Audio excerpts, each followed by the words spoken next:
it's time to sit back and relax with your favorite drink. And listen.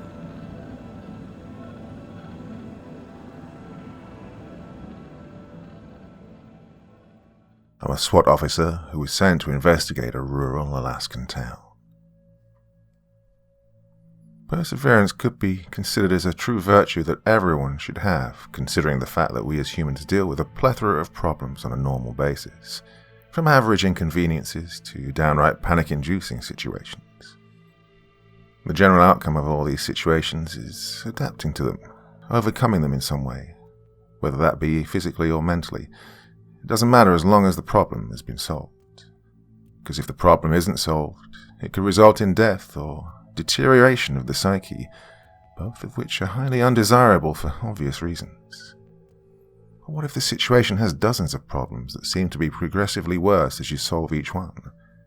What if you solve one problem to only cause a far greater one that requires even more energy and has the potential to cause greater suffering and trauma? How can you handle a situation that you once thought hopeful, only to be faced with utter darkness, and all you can do is try and hide? Well, this is where perseverance comes through. All living beings have the inherent will to live, and will protect that desire at all costs, casting fear, doubt, and hesitation away to see the next day. The saying that a cornered animal is deadly would be an understatement that could cause the arrogant to fall. I always thought the idea of instinct and survival were fascinating and could be considered part of my job that kept me alive, what with me being a police officer who would encounter a situation that was less than ideal to handle. Now, granted, I've only been one for about a year now. However, that doesn't mean I haven't seen a fair share of violent acts that have been committed on people who didn't deserve it. I went into this profession knowing that I'd see inhuman acts committed on people who truly did not deserve the cruelty that was brought upon them, which still didn't stop my anger when I saw each victim. My blood would boil, and I'd feel my skin get hotter, and my jaw clenched in frustration that I couldn't do a damn thing to help them, that they died in fear and were alone in their final moments. This always gave me that feeling that showed how cruel and unfair the world truly was. Well, my goal was to try and shine a little glimpse of light in an otherwise unforgiving world, and try to help where I could. Now, even though I think the world is cruel, it doesn't stop me from having an optimistic view of it to some degree. I still firmly believe that there still lies an unseen hope. People can show great compassion and humanity, even in darkness. A prime example would be the attack on September 11th, when people came together and helped one another instead of only thinking of themselves. This also shows why perseverance is important to humanity's continued survival, and how resilient we truly are. A dip in the road brought me back to my surroundings after I'd zoned out, contemplating humanity's perseverance. I was looking into what seemed to be an ancient forest that had trees towering above the pickup I was in. The man driving took a glance at me, and then looked forward as we continued to move in silence. The man looked to be in his 60s from his salt and pepper hair, and had a perpetually stern look to him, as if he didn't trust his surroundings in the least. His eyes seemed to lack light in a way, almost as if he's seen where the end of the road leads, which would make sense due to our profession. We had a brief conversation when I first arrived in Alaska, where he introduced himself as the police chief of the station I was being sent to. I dreaded the news when I heard that I was being assigned to a small Alaskan town, which was due to the fact that supposedly the town was mysteriously devoid of any crime or financial trouble, and I guess that caused some eyebrows to raise at the top of the chain. However, they couldn't send in anyone who'd be too suspicious, so they sent me. I was the most logical choice since I was fairly new and I'd managed to get into SWAT even though I hadn't been in the force for longer than a year and a half. I also passed the academy with flying colours.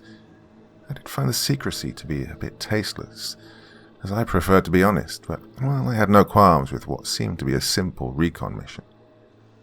I should also mention that I had a bachelor's degree in law enforcement, so I'm sure that was put into why I was chosen too. After our initial conversation, the chief didn't utter a single word to me, and I didn't feel like breaking the silence either, so we continued in silence. That was until the town came into view. He stopped the car on the side of the road, then looked at me and said, "Listen, boy, you don't want to get involved with this town, so Just tell me the name of the officer who told your agency about the events happening so I can drive you back to the airport. I looked at him with confusion plastered onto my face. Well, mock confusion, as I'd already thought that he knew about my reason for being here, so I had to be prepared for a question like that. Well, he didn't know this, but I never failed to analyze what a person was capable of, and I knew as soon as I laid eyes on him that he was far smarter than my police commissioner gave him credit for. Now, I didn't fully understand why he used the word agency, or why he assumed someone ratted him out. He could have said administration, not agency, but I didn't have time to think about that, as I had to continue my confusion act. "What are you talking about? I'm here for training in harsh environments," I said with a confused tone. Now, I prefer to say half-truths instead of outright lying, as half-truths are far harder to detect, as you are in a way telling the truth, but just not the whole truth. He eyed me for a moment, then turned the key and we headed down the road to what would be my home for the foreseeable future. The town was as small and quaint as any small Alaskan town would be. Well, I guessed about a few hundred lived in the town from the view we were at. And it was covered in snow. One thing I hated was snow, especially for someone who was used to the hot climate like Texas, which is where I grew up. So this would be a very interesting stay. My one saving grace is that the uniform is long-sleeved and I'll be wearing Kevlar, which adds another layer of warmth. We reached the first house of the town, which should have been relieving after such a long drive, but a cold chill shot through my body as we crossed that house. It felt like hearing a sound when you're home alone. My throat went dry and my hair stood up as I surveyed the surrounding town, looking for the cause of this feeling. And that's when it hit me. The entire town was surrounded by a dense forest that seemed never-ending. This town felt truly separated from the rest of the world, as if it was in its own little world. And it made me bitterly aware that I was an outsider, almost like I was treading on ground that wasn't meant for me. This stark reality sent another shiver down my spine, as I realized I was stuck in this very town. And with that thought, I could have sworn the trees closed in even more, like a noose around my neck. As I started to think of how big a mistake I might have made taking this task on, we arrived at the police station, which in a way relieved me. The station was small and looked to be ancient compared to other stations I'd seen, with its sun-bleached walls that showed years of weather erosion. The sign was in an even worse state, with it missing almost all of its letters. Well, calling it a dump would be an understatement, seeing as it could hardly pass as a place that could be called safe. The chief didn't wait for me to get out of my stupor, as he walked straight to the front doors and entered the building. I began to walk, when again the forest caught my eye. The sea of trees had a calling to them. It was almost as if I was entranced by the forest, or more accurately, I suppose, would be entranced by what was in that ancient foliage. The doors to the station let out a squeak as I stepped into the main lobby. I was quite impressed by the size of the station, as it seemed to stretch on, halls that seemed to look never-ending. The station had a sterile feel about it, similar to a doctor's office, as nothing was hung on the walls, and the center desk didn't have anything but a prehistoric computer sitting atop it. I saw the chief enter the back section of the station, so I fast-walked to his side as he began to talk. "We don't have any available houses for you to rent, so you'll just have to stay at our motel while you work down here. You can find some better-fitting clothes at the convenience store down the road next to the motel. That's also the place you'll get your food, since we don't have a supermarket." I had expected both of these situations to be the case, as the town was barely even considered a town due to its size. It would still be a tad inconvenient. Well, that couldn't be helped. He then suddenly stopped, which caught me off guard, and said, "Well, there are also some rules I'm going to tell you, and I won't repeat myself, so listen up. First, do not under any circumstance enter that forest. I don't care if you see the Yeti roasting marshmallows." Well, I wanted to interject, but he simply put his hand up and continued. "Second, you're the only SWAT officer here, so I won't need you. Your only job is to come into work, sit down at a desk, fill out some paperwork. I don't care if you wear your gear or not, as the other officers come into work during nights, so also you won't encounter them. Well, I was stunned at this too. I was getting paid to do paperwork and sit there acting like I'm doing my job. Again, I was going to interject, but he put up his hand once more and said, "Finally, we get a standard squad car, which is what you'll use to go out and about with. Right, now that I have that out of the way, you're dismissed." I attempted to ask questions, but he just kept walking, so I decided to give up on that and head outside. As I started to walk away, he yelled, "Oh, your key's under the front desk." I rummaged through the front desk and found the metallic key under some papers. I exited through the front doors, and I remember seeing the lot with the squad cars to the right of the station, and pressed the key fob, hearing the beep of the first squad car on the lot. I unlocked the door and hopped into the driver's seat and started the engine. Well, I attempted to start it, as it didn't want to for the first few times until it roared to life. I found myself letting out a sigh, as I thought about what I'd just gotten myself into. My first stop was that convenience store to get some food and maybe a cheap heavy jacket or something to keep myself warm, or at least keep myself from getting frostbite. I found the convenience store, which seemed to be in a similar state to the police station. I entered and found a lady who looked to be in her late 60s, with frizzled grey hair and a face that was hardened with age, manning the register. I walked to the food section and found an assortment of food that could be potential candidates for my dinner. However, I just settled with a bag of chips and ingredients for a sandwich. With the food in hand, I went to find a small pack of water bottles that I also grabbed along the way. Now, all that was left was to find a suitable jacket that could hopefully keep the throngs of cold out and keep me fairly warm. Sadly, I had no luck. There wasn't a single jacket within the store, so I let out a sigh of defeat and walked up to the register to pay for my items. As I was putting the items on the counter, the old woman started talking to me. "You better not trust anyone in this town. They'll kill you if you go into places you don't belong, boy." Her voice was haggard, and she sounded like a lifelong smoker. But that wasn't what truly caught my interest. It was her statement that had me captivated. "Oh, sorry, ma'am, but I must have misheard what she said." "No, you didn't, boy. These people are vultures who'll tear you apart if you allow them, especially if you dare break that one rule," she said with a tinge of hatred. "Do you, mean the rule about the forest?" I replied back. "Yes, boy. You enter that forest, you're a dead man if you come back." She let out a laugh then and proceeded to say, "If you make it out of that forest alive." "Are you saying that going into a forest would make them mad enough to kill me? Well, that'd be an insane thing to do." The old lady chuckled and said, "You seem like a good kid, so listen to my advice. I know all too well the call of a hunt, and you, boy, you're a hunter even if you don't realize it." And with that, she bagged all my items, but before I could leave, she said, "Oh, here's an old parka that used to be my son's. Don't worry about buying it. You can have it."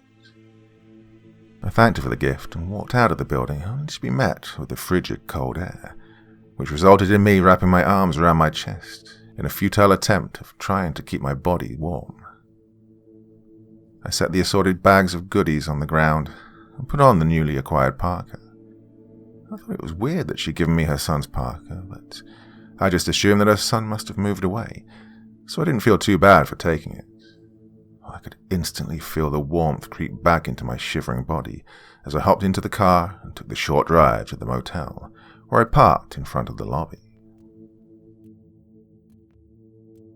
I stepped back into the frigid air and briskly walked into the main lobby. Well, I guess a small, dingy room better befitted it than confusing it with a clean and normal-sized area. A stout woman sat at the counter and glanced up from her fashion magazine to eye me for a good 5 seconds before saying, "Your room's number 7. The key's on the counter. Also, the price of the room is $500 a week." I sighed as I set my card down and snatched the key from the counter. The woman took the card and slid it into a grungy card reader and set it back down on the counter. With both my card and key in hand, I exited the building, jumped into the car, looked for the room number, got out, and unlocked the room's door. I don't know why I was expecting a room that didn't look like it hadn't been cleaned since the 60s, but I was really starting to hate this place, and I mean really hate this place. I was no stranger to motels and hotels, due to me and my family being nomadic for a period of a year, but this room was downright nasty. It just had everything you might imagine, with its unknown stains, rotted carpet, mouldy walls, and a ceiling that was leaking an unknown substance. Yet, the room I was stuck in puts a dumpster to shame, but at least it was warm and the beds looked clean, so I guess it wasn't all bad, just mostly bad. I set my backpack down and began to empty the contents of it onto a discolored nightstand. I'd brought long-sleeve shirts, jeans, and my issued SWAT uniform. Only then I realized that packing a jacket would have been a smarter idea.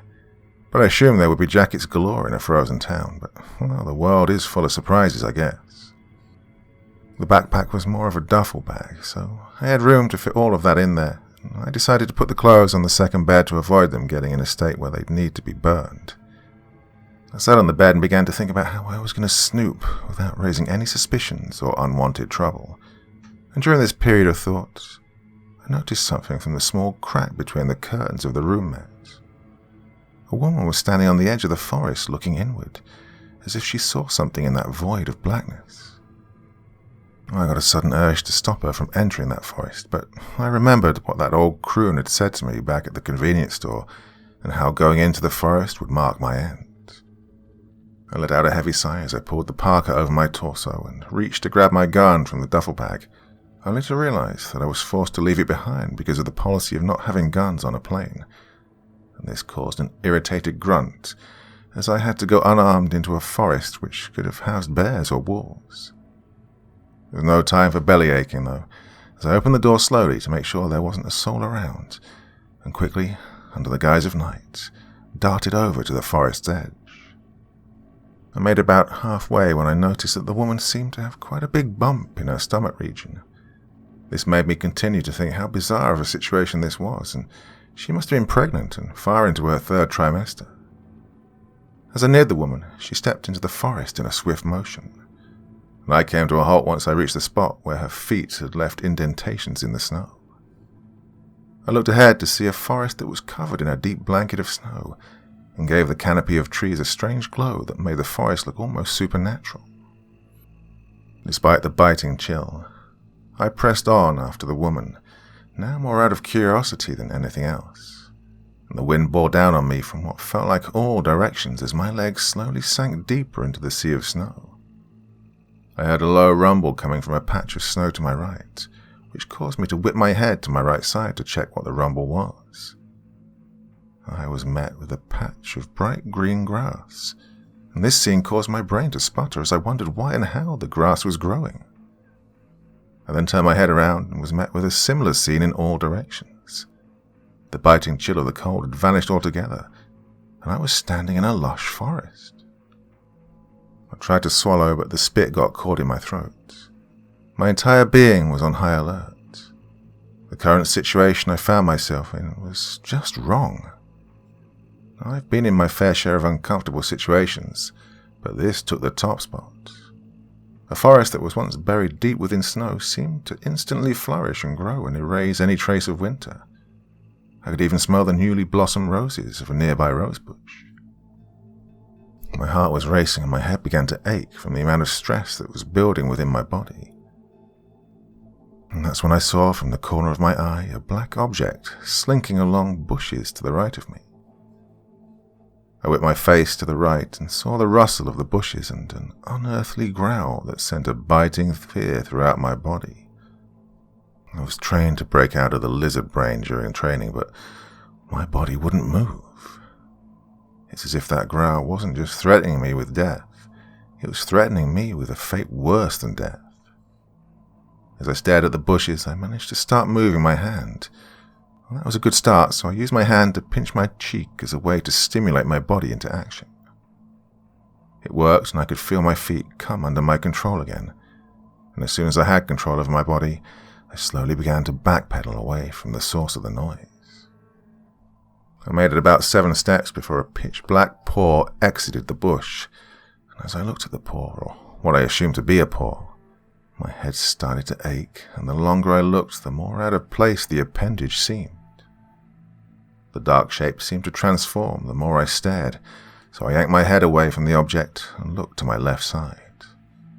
That lasted a good 5 seconds before another paw-like object came forth, and this hastened my backpedaling as I was no longer concerned with tripping or hitting a tree. Then, what seemed to be a head popped out of the bush. The vaguely head-like object was something that would belong in my nightmares. It had long, jagged teeth. Its canine teeth were jutting out of its mouth, showing the blood-red tinge it had on them. Its eyes were pits of crimson red that had bloodlust seeping out of them as it stared directly into my eyes. This dog-like creature had a long snout that pointed into a razor-like edge, along with its huge ears that were in a position that seemed like it was preparing to pounce. My entire body screamed at me to run. Every fiber of my being knew that if I didn't run, I would meet a grisly end. And I agreed. This monstrosity that stood in front of me was going to rip me apart piece by piece. So I whipped myself around and ran. I knew turning my back to it was a terrible idea, but I didn't care. I just wanted to get the hell away from that monster. This was a mistake, as I felt a sharp pain in my back and was sent flying for a couple of yards, only to be then slammed chest first into a tree. I slid down the tree trunk and coughed up blood.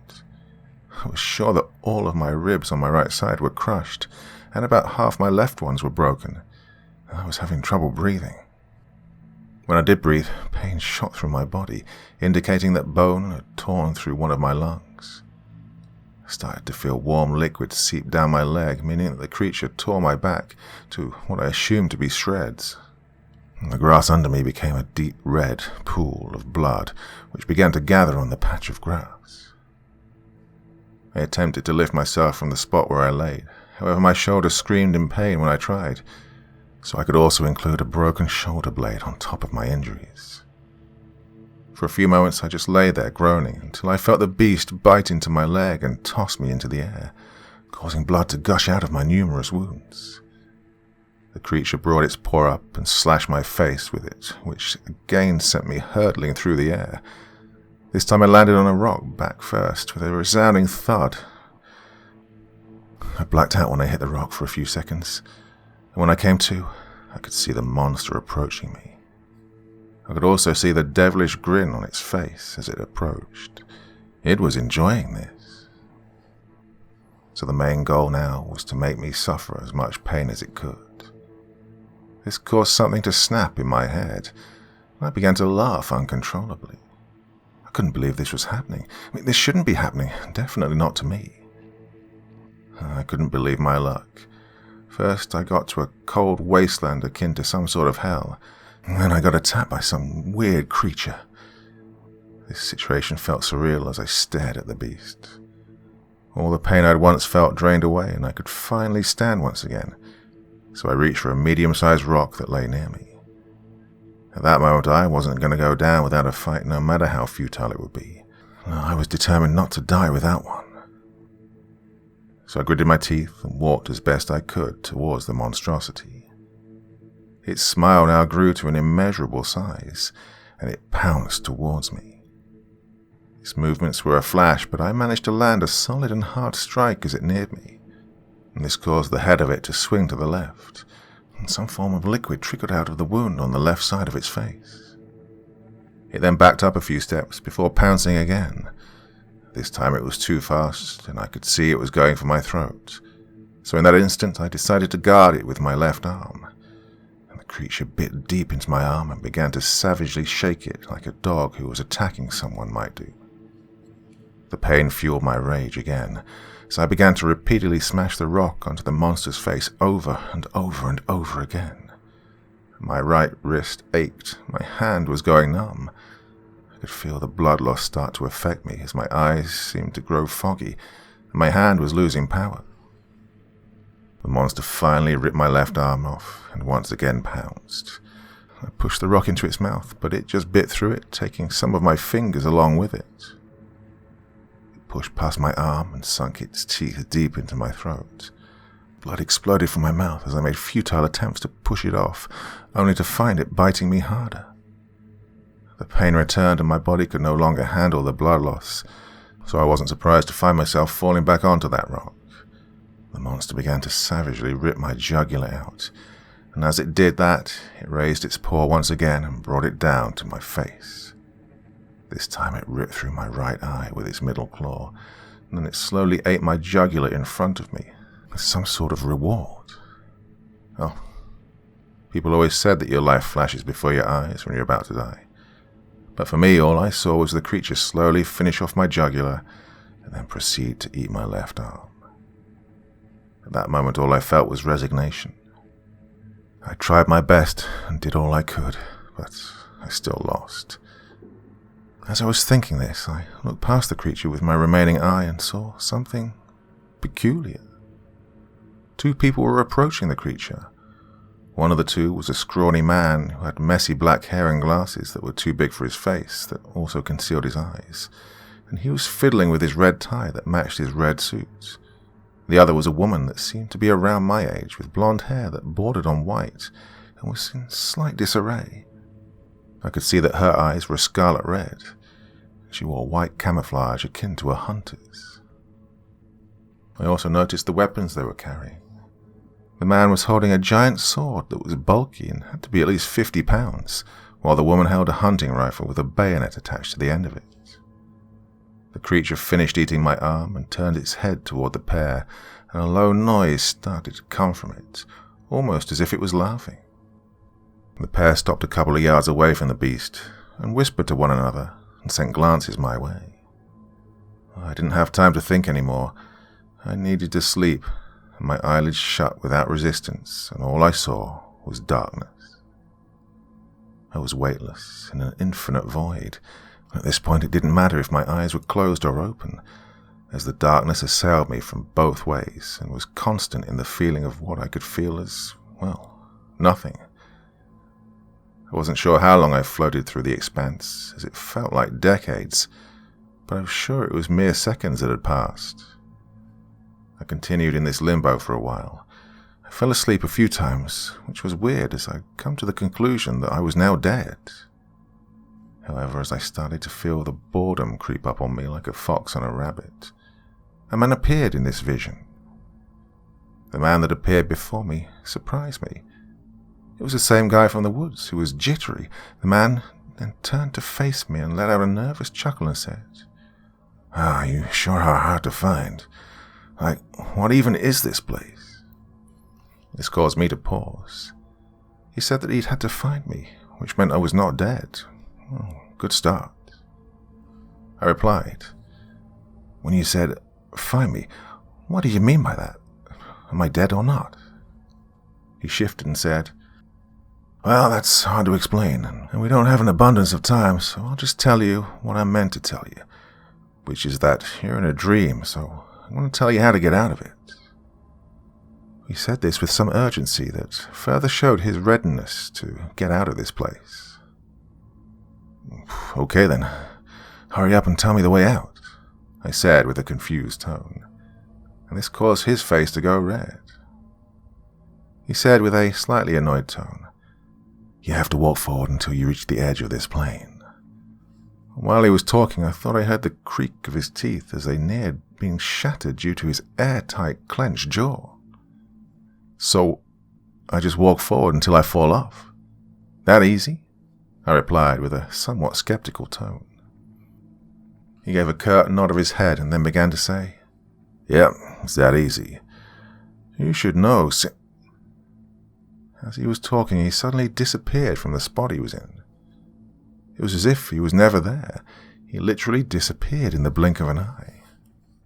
I stood for a moment longer, an alien feeling taking over me as I contemplated what I'd been doing this entire time. I never attempted to move forward, only to stay where I was. That's when I resolved to go forward finally into the dark. Well, the first step was the hardest, as it felt as if I'd forgotten how to walk. But after the third and fourth steps got easier. This continued until I was jogging to eventually running through the endless wave of darkness. And this continued to the point where my lungs screamed in pain, my legs ached from the constant strain I was putting them through, and my throat was stark dry. And then, as if my feet were on a rug that had been suddenly snapped away, I was falling. I jumped up from the spot I was lying in, my bed soaked from the sweat.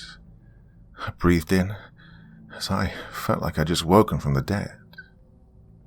It took about a minute to regain control of my breathing, as it was erratic and would only allow me to take shallow inhales of air. But as I regained control, I started to see the state of what was once my room.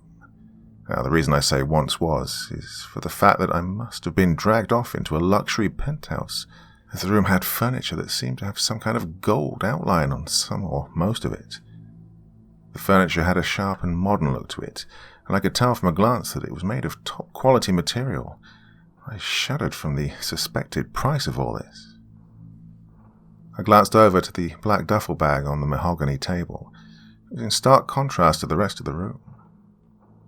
I pushed myself off the bed and walked over to the duffel bag that sat on the table and began to inspect it. It was a plain duffel bag that you might buy anywhere, so I unzipped the bag to take a look at the contents. What I saw surprised me. The first item was a uniform I was extremely familiar with. It was my standard issue uniform as SWAT, which included a matching shirt and pants, along with a heavy Kevlar vest that had a pistol holder and a knife holster. A bulletproof helmet and a black ski mask with a skull design were also among the clothes. Under all of that was a black tactical belt that had pouches for ammunition, along with a holster for a pistol and a place for a knife. And under all of that sat a pair of matching Glock 18s with two black tactical knives sitting alongside them. All of this baffled me, as I was certain that I hadn't had any guns or knives on me, as they were against flight regulations, so how I'd gotten them was extremely confusing. And the uniform and gear were made of different material, which was rougher and heavier than my last set. Then I looked towards the front door and saw a huge crate sitting to the left of the door frame, which went across until it reached a window that had its curtains drawn. I stopped at the middle of the crate and leaned over to pop the two locks that held it down. And when I opened the crate, all I could do was stare in dismay. The crate had an MP5 along with black combat boots that sat upon a mountain of magazines for the Glock and MP5, enough ammo to supply a small army. That's when I came to the realization that something had happened to me. That's also when I remembered the events that had transpired in that forest. And all of this gave me a dull headache, as I contemplated what could be a plausible and reasonable explanation for what was going on, and why I had enough armaments for me to take on an army. All I could come up with was some wild theories and conspiracies, so I resolved myself to get some fresh air and headed for the door. I grasped the gold handle, twisted it and pushed the door open, and was met with a hallway that led to either a dead end or an elevator. So I made my way towards the elevator and pressed the button to what I assumed to be the ground floor. Stereotypical elevator music assaulted my ears as I made my way down the 7 floors until I felt the elevator land at its destination.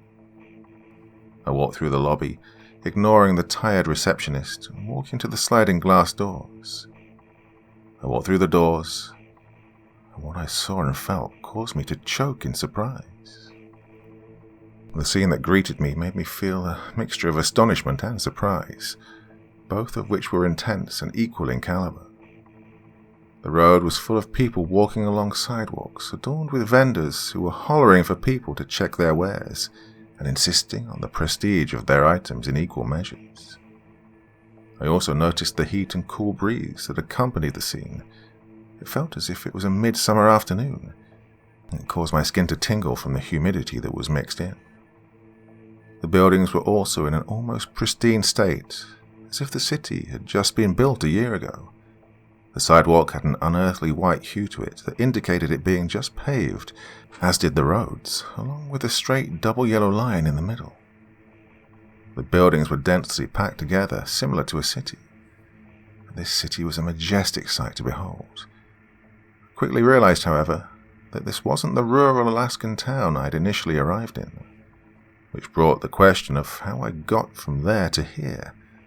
I had no recollection of ever getting in a car or on a plane after I'd been attacked. That thought caused me to yank my phone out and go to the camera. So I flicked the camera and confirmed my thoughts. I did indeed have a long and jagged scar along my right eye where the creature had slashed me. I opened and closed my eye several times. I even rubbed my eye with my finger, but everything was fine with it. I could see perfectly through it, and it didn't hurt in the least. It was as if the scar had just been painted onto my face, instead of my face having been ripped apart by a giant claw. I moved the camera up to my neck, but there was no trace of a scar there. I retraced my steps back to my room on the 7th floor. When I reached the door, I cursed myself, as it required a keycard to get in. I rummaged through my pockets in some vain hope that it would be there, but to my surprise, in my right pocket was a rectangular keycard. I swiped the card into the slot and heard the click of the lock retracting into the door. I pushed the door open and entered, and then closed the door and headed toward the bathroom. As expected, it was huge compared to your typical bathroom, and it had a sharp modern look, with its gold and black accented open shower that matched the sink and toilet. As I walked across the tiles towards the sink mirror, I had a sense of wonder in seeing if my assumption was correct. Sure enough, the mirror showed a man in his mid-20s with semi-wavy auburn hair, with light blue eyes that took an almost grey hue. A jagged scar that started just above my eyebrow went down across my eyebrow and continued down my cheek and ended just under my lip. My pupil also had a somewhat jagged line through it, as if it had been split in two. But there was no pain and my eye was completely fine. The scar seemed to be purely cosmetic. I looked again at my neck and saw no scars. I then took off my white t-shirt and looked at my torso. Again, there wasn't a single blemish from the fight. I let out a long sigh of confusion and put my shirt back on and headed toward my room door. Once I reached the door, I turned toward the crate that had the boots in and put them on. The pair fitted perfectly. This situation seemed to be shrouded in one mystery after another, and just as a headache was beginning to creep on, I heard a shrill ringing come from my phone that lay on the nightstand next to one of the beds in the room. I reached out and picked up the white ringing phone and put it next to my ear. A deep silence permeated from the other end at first. Then a voice shattered it with a simple, "Hello?" The voice that came with the word made me break out into a cold sweat.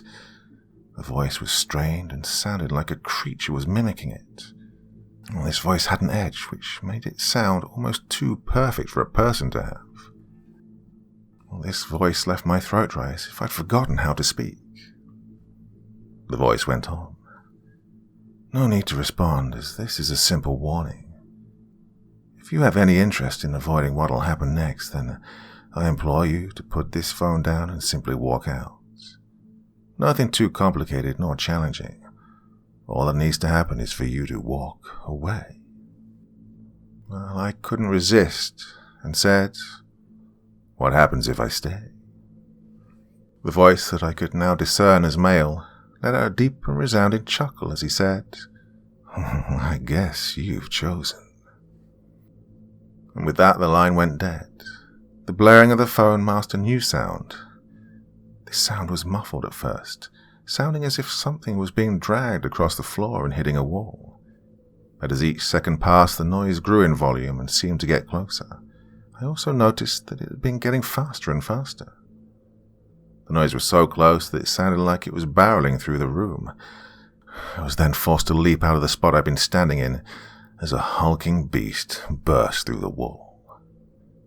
Splinters of wood flew throughout the room as I crashed into the crate holding the ammo, my body half sliding down the side and half laying on top of it.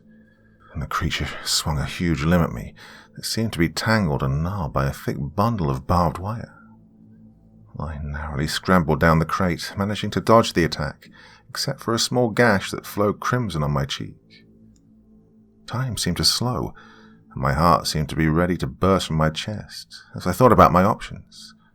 I could no longer get the MP5 from the crate, as the beast was a few centimeters from it, leaving me with only one option, I crawled between its bloated legs, and as I got behind it, I managed to half stumble, half run to the table that had the knives and the pair of Glocks. The creature had amazing reflexes for a thing its size, and it twisted around and attempted another bludgeoning attack, again narrowly missing me, only leaving me with its stench. I slammed into the table, grabbing one of the knives with my left hand and one of the Glocks with my right. I let out a triumphant laugh as I swung the gun toward the hulking mass and squeezed the trigger. But instead of hearing a booming gunshot, I got a click, which caused my heart to sink. The weapon wasn't loaded. I had now completely exposed myself, so when the monster pummeled my side with its barred fist, I wasn't caught off guard. No, I just flew through the wall of my neighboring room and landed on its bed. I'd been winded from that punch, but managed to pull myself out of the way of the next attack. Still had enough stamina left to barrel through the door and run down the hallway into a nearby staircase. As I stumbled down the staircase, doing 2 or 3 steps at a time, I could still hear the hulking mass follow me. Luckily for me, the creature's hulking stature provided ample distance between it and me. As I reached the door to the 6th floor, reality slammed me with another obstacle. The dog-like creature from the forest was blocking my way to the rest of the staircase. I pushed the door to the 6th open and brought it to a slamming shut just as the dog stuck its snout between the door and the doorframe. In my rush, I raised my left arm and brought the knife down onto the snout that was preventing the door from shutting. The creature let out a howl that sounded broken and had a wet gurgling to it as if it was choking. But that didn't stop me as I pulled the knife out and swung again and again and again. I then slammed the door hard on the snout of the monster and darted forward.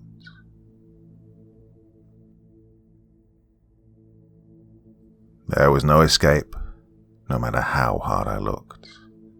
My body was numb from the constant pain and aches my body was going through, and I knew I wouldn't be able to go on much longer. I reached a giant window that marked the end of my road. The city that lay below would have been a magnificent sight if not for my current predicament. The city gleamed from the sunset that was befalling it, painting it in a beautiful crimson hue, further marring its innocent look. I heard giant thumps and an animal on all fours making its way toward me. This was the end. There was no way forward. Wait. The window. I looked below it and saw a dumpster that seemed to be close enough for me to make it into. Oh, this idea obviously had disadvantages. Would I survive landing in the dumpster? Either way, I was going to die standing here, so I might as well go out on my own terms. So I stepped far enough back to get a running start and charged at the window with my shoulder in a battering ram position. I slammed into the pane, shattering it into pieces that flew into my face, leaving tiny cuts. And I felt a shard plant itself deep into my shoulder. But I didn't have time to think as I plummeted down. I tried to make my way to the dumpster but failed miserably. I felt something strike my head like a comet falling to earth, and instantly I blacked out. I was once again in the dark abyss as before, but this time it seemed like it was slightly lighter, as if there was a light source somewhere. I took a brief look around me to see what it was and found a faint glimmer in the distance. The man wasn't around this time, so I decided to walk toward the source of the glimmer, making me feel more at ease than the time I'd run blindly in the dark. Walking was going to take too long, so I broke out into a sprint once again. My lungs somehow no longer ached from the previous mad dash. After a while I started to grow tired again, and just as I was about to stop for a break, I fell once again into the dark. This time I awoke in the dumpster, on a nice pile of trash that smelled like rancid meat. I groaned at the thought of the stench being on me, then saw a small lizard run along my thigh down to my foot and jump off. Gripping the edge of the dumpster, I pulled myself up. As I took my hand away, I felt slick wetness on my left hand. Lifting my hand to examine it, I saw dark red blood. I turned to look at the spot and, sure enough, found a sizable stain of blood on the edge of the dumpster. My heart started to race as my right hand flew to the back of my head. I didn't feel anything, but I knew that I had hit the edge, as I could still feel the moment that my head had collided with an object. I'd fallen from the 6th floor at a fast speed, and I should be dead right now. So how am I alive after that fall? I looked up to the sky to get a bearing as to the time. It seemed I'd been out all night, as the sun was starting to rise over the horizon. I hopped out of the trash heap and wearily stood, as my legs had cramped from the sudden movement. I did some movements to stretch my back and arms, and set off to the front of the hotel.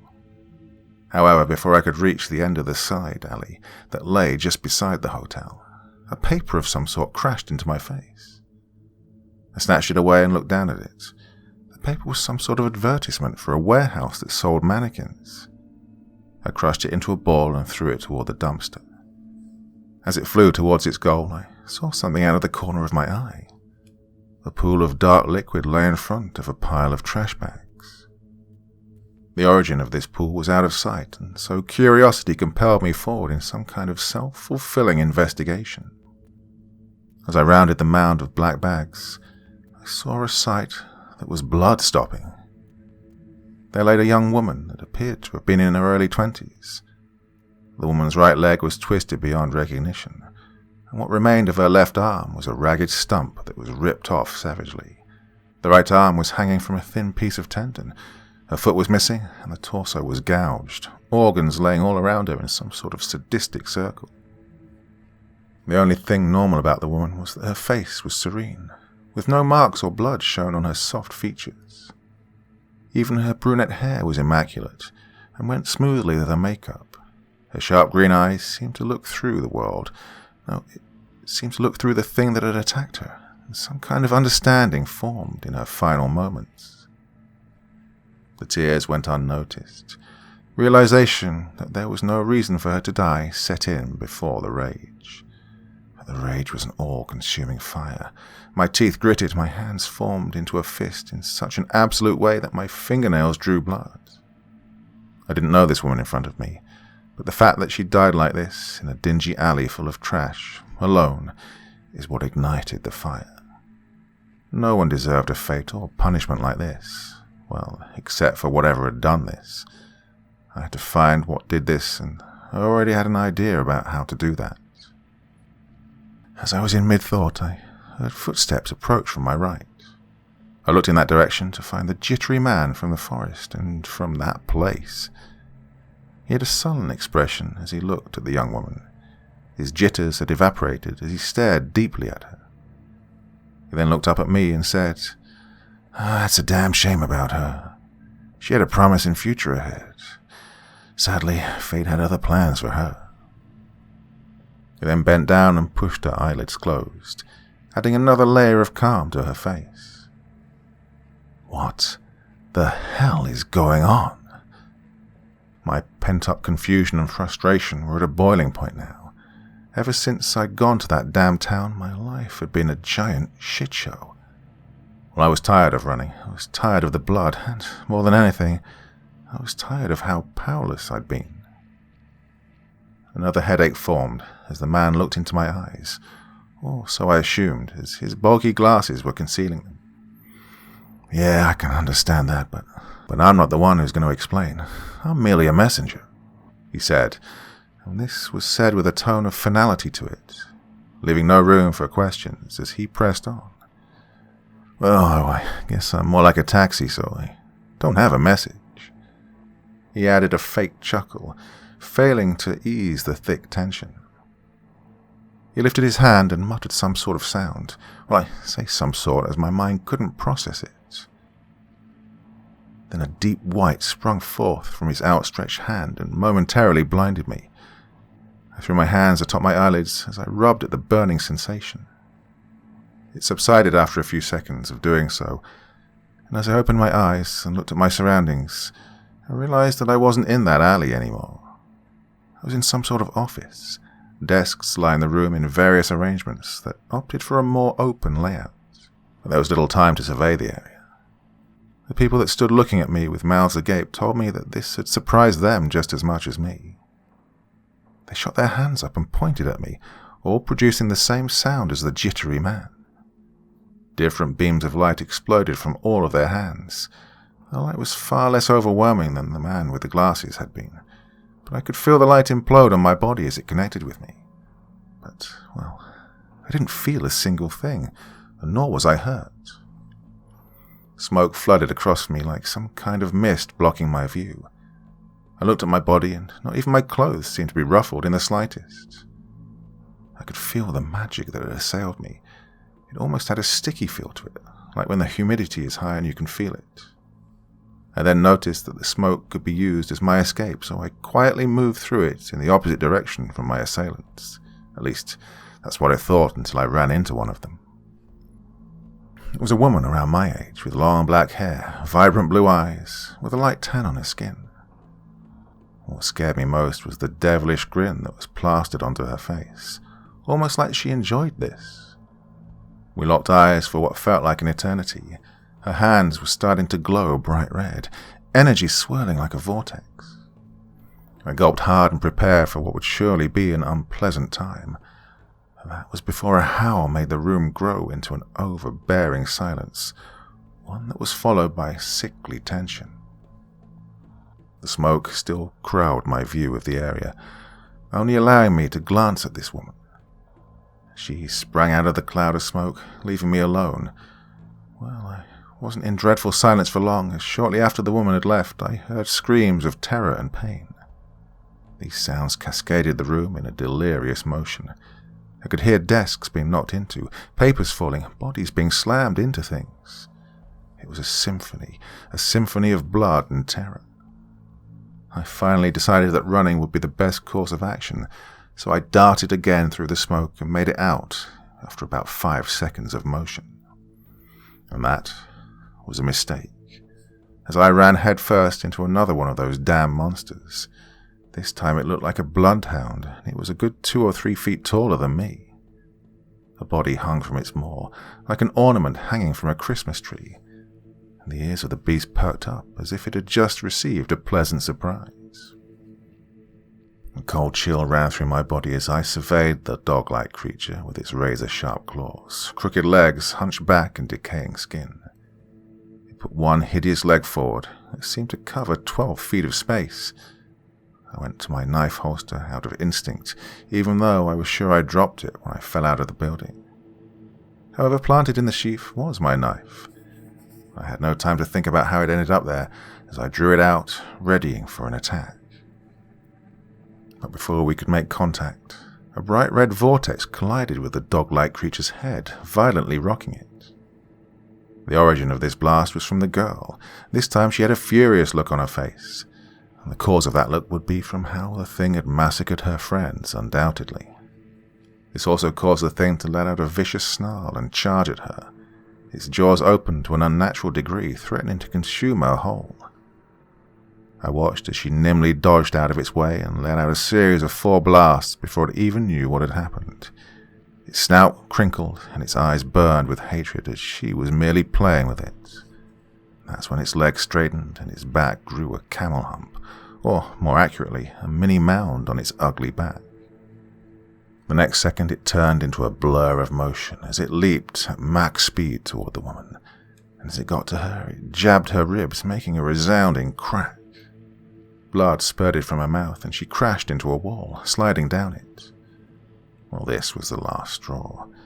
My feelings now seared, the tiredness I felt, the confusion, the fear, the pain, the hopelessness, powerlessness, all of this formed into a single feeling now. Anger. I gritted my teeth and white-knuckled my blade. I rushed at the beast while it was still looking at the woman, catching it by surprise. I jumped onto its back and drove the knife into the mound. It roared in agony and began to throw me off. I plunged the knife in again, but my left hand slipped and I collided with a nearby desk, and the dog lunged on top of me and opened its maw. It shot forward, but I used my arm as a shield. Its teeth tore down to the bone, making my brain go fuzzy from the pain. I pushed the edges of darkness back and started to plunge my knife into its chest. It then also bit harder, and I could feel my bone break as it went through it. I cried out in pain and plunged the knife into the teeth of the monster, which caused it to let go of my now mangled left arm. I arched my hand in a cleaving motion and went straight for its neck. It must have had the same idea, as it went for my neck, but before it made contact, the woman from earlier shot a blast of red light. It connected with the snout of the creature, and I could see that it had shattered the right side of it. I brought the blade down, causing a slight injury to it, but, well, I was determined to fully lob its head off. The anger I felt made the process easier than expected. The dog creature's yelps dwindled to whines, and then fell completely silent. It seemed like the ordeal was over, and a relieved feeling came over me, even though I was surrounded by a mound of bodies. I think the only people that survived were me and the lady, who was now standing and staring at me. The adrenaline slowly faded, and I began to feel my eyelids grow heavy. The last thing I saw before I blacked out was the woman who'd started walking towards me. That's when my feet gave out and I was falling. The last sensation I felt was something grabbing me before once again I felt nothing.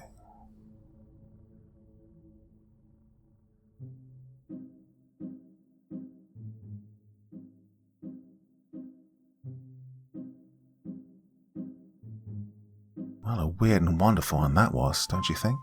And I have to say, I think a lot more is coming.